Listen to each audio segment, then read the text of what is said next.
How to replace the freezer backplate of a bottom freezer refrigerator. Take out the shelves and drawers.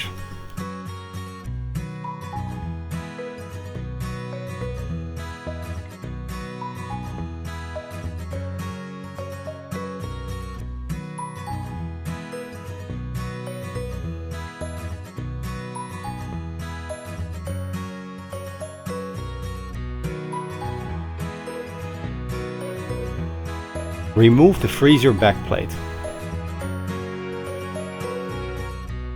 Start from the top.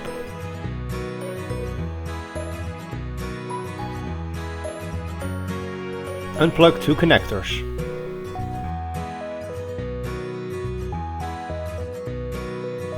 Place the freezer backplate. Plug in two connectors.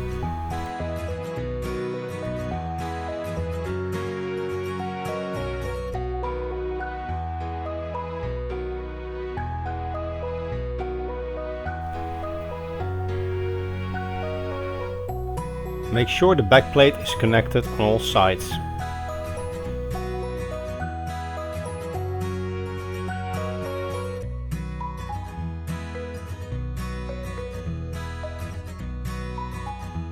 Place the shelves and drawers.